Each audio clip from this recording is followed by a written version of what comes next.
അതുകൊണ്ട് അങ്ങോട്ട് നോക്കണ്ട. അപ്പോൾ ഇതിനകത്ത് ലൈറ്റ് മോട്ടോർ വെഹിക്കിൾ ആണെങ്കിൽ നമ്മുടെ ലൈസൻസിൽ ലൈറ്റ് മോട്ടോർ വെഹിക്കിളിൻ്റെ ലൈസൻസ് മാത്രം മതി. ബാഡ്ജ് എന്ന് പറയുന്നൊരു സംവിധാനം ഇപ്പോൾ ഇല്ല. ചിലർ ബാഡ്ജ് പുതുക്കാൻ വരുന്ന പരിപാടിയുണ്ട്. ബാഡ്ജ് എന്ന് പറയുന്ന പരിപാടിയേ ഇല്ല. ലൈറ്റ് മോട്ടോർ വെഹിക്കിളിൻ്റെ ലൈസൻസ് ഉണ്ടെങ്കിൽ നിങ്ങൾക്ക് ഓട്ടോറിക്ഷ ഓടിക്കാം, ടെമ്പോ ട്രാവലർ ഓടിക്കാം, ചെറിയ ലോറികൾ ഓടിക്കാം. മനസ്സിലായല്ലോ? അതിലെല്ലാം LMV എന്നായിരിക്കണം എഴുതിയിരിക്കുന്നത്. LMV ടിപ്പർ ഓടിക്കാം. മനസ്സിലായോ? LMV ഗുഡ്സ് ഓടിക്കാം. അതിനൊക്കെ നേരത്തെ ബാഡ്ജ് വേണമായിരുന്നു. അതുകൊണ്ട് പറഞ്ഞാണ് ലൈറ്റ് മോട്ടോർ വെഹിക്കിൾ എന്ന് പറയുന്ന LMV ലൈസൻസ് ഉള്ളവർക്ക് LMV ക്ലാസ്സിലുള്ള ഏത് വാഹനം ഓടിക്കാം. ഇത് കഴിഞ്ഞാൽ പിന്നെ അടുത്ത ക്ലാസ് ഏതാണെന്നറിയോ? ഹെവിയാണ്. ആ ഹെവിക്ക് വേണ്ടി മാത്രമാണ് ബാഡ്ജ്.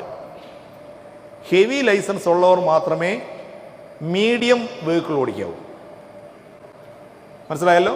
നിങ്ങൾക്ക് ഓടിക്കാൻ കിട്ടിയിരിക്കുന്ന സ്കൂൾ ബസ്സിലെ സീറ്റ് കപ്പാസിറ്റി അനുസരിച്ച് MMV എന്നാണ് എഴുതിയിരിക്കുന്നതെങ്കിൽ ആ വാഹനം ഓടിക്കണമെങ്കിൽ നിങ്ങൾക്ക് ഹെവി ലൈസൻസ് വേണം. അപ്പോൾ ഹെവി ഉള്ള ആൾക്ക് എത്ര വർഷം എക്സ്പീരിയൻസ് ഉണ്ടാവണം? 5 വർഷത്തെ എക്സ്പീരിയൻസ് ഉണ്ടാവണം. ലൈസൻസ് പുതുക്കുന്നതും 2 രീതിയിലാണ്. നിങ്ങളുടെ ലൈസൻസിൽ ഹെവി ഉള്ളവർ മാത്രം, ബാക്കിയുള്ളവരൊന്നും ശ്രദ്ധിക്കേണ്ട. ഹെവി ഉള്ളവർക്ക് TR എന്നെഴുതി ട്രാൻസ്പോർട്ട് എന്ന് പറയുന്നൊരു വിഭാഗവും NTV എന്ന് പറയുന്ന വേറൊരു വിഭാഗം ഉണ്ടാവും. ഇത് രണ്ടും 2 കാലയളവാണ്. രണ്ടിൽ ഏത് തീരുന്നോ അതിനനുസരിച്ച് അത് പുതുക്കിക്കോണം. പറഞ്ഞ മനസ്സിലായല്ലോ? ഏതെങ്കിലും ഒരു ക്ലാസ് 2024 തീരുന്നു, അടുത്ത ക്ലാസ് 2026 തീരുന്നു എന്ന് പറഞ്ഞാൽ ഇതെല്ലാം കൂടി 2026 പുതുക്കുന്നത് എന്ന ഒരു തീരുമാനത്തിലെത്തരുത്. 2024 പുതുക്കേണ്ടത് 2024 തന്നെ പുതുക്കണം. ഒന്ന്. രണ്ടാമത്, നേരത്തെ ലൈസൻസ് റിന്യൂ ചെയ്യുന്നത് ലൈസൻസ് തീർന്ന് 30 ദിവസം അതിന് ഗ്രേസ് പീരീഡ് ആയിരുന്നു.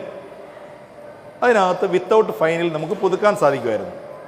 എന്നാൽ ഇപ്പോൾ ലൈസൻസിൻ്റെ രീതി എന്ന് പറഞ്ഞാൽ ലൈസൻസ് തീർന്ന് 364 ദിവസം, 1 വർഷം വരെ ഗ്രേസ് പീരീഡാണ്. ഫൈനില്ല. ഫൈനില്ലാതെ തന്നെ പുതുക്കാം. പക്ഷെ ഒരു പ്രശ്നമുണ്ട്. ഇന്ന് രാത്രി ലൈസൻസിൻ്റെ കാലാവധി അവസാനിച്ചാൽ നാളെ മുതൽ ലൈസൻസിന് യാതൊരു വാലിഡിറ്റിയും ഇല്ല. മനസ്സിലായോ? 30 ദിവസം ഗ്രേസ് പീരീഡ് ഉണ്ട് എന്ന് പറഞ്ഞ് ഇപ്പോഴും പോക്കറ്റിൽ വെച്ചുകൊണ്ട് ഡ്രൈവ് ചെയ്യുന്ന നിങ്ങളോ അല്ലെങ്കിൽ മറ്റുള്ളവരോ ശ്രദ്ധിക്കാൻ വേണ്ടി പറഞ്ഞതാണ്. ലൈസൻസിൻ്റെ കാലാവധി ഇന്ന് തീർന്നാൽ, ഇപ്പോൾ ആരും എടുത്ത് നോക്കണ്ട, ഇത് കഴിഞ്ഞ് നമുക്ക് നോക്കാം. ലൈസൻസിൻ്റെ കാലാവധി ഇന്ന് തീർന്നാൽ ഇന്നോടുകൂടി തീർന്നു. അത് നോൺ ട്രാൻസ്പോർട്ടിൻ്റെ തീർന്നാലും ട്രാൻസ്പോർട്ടിൻ്റെ തീർന്നാലും തീരുന്നതിൻ്റെ അന്ന് തീർന്നു. സംഭവം മനസ്സിലായല്ലോ? അല്ലാതെ അതിനൊരു ഗ്രേസ് പീരീഡ് ഇല്ല. 1 വർഷം വരെ കാലാവധി കഴിഞ്ഞാൽ പിന്നെ 1 വർഷത്തേക്ക് 1000 രൂപ ഫൈനും വാഹനം 1 പ്രാവശ്യം കൂടി റോഡിൽ ഓടിച്ചു കാണിക്കണം. ഇതാണ് ലൈസൻസിനെ സംബന്ധിച്ച് ഇപ്പോൾ പറയാനുള്ളത്.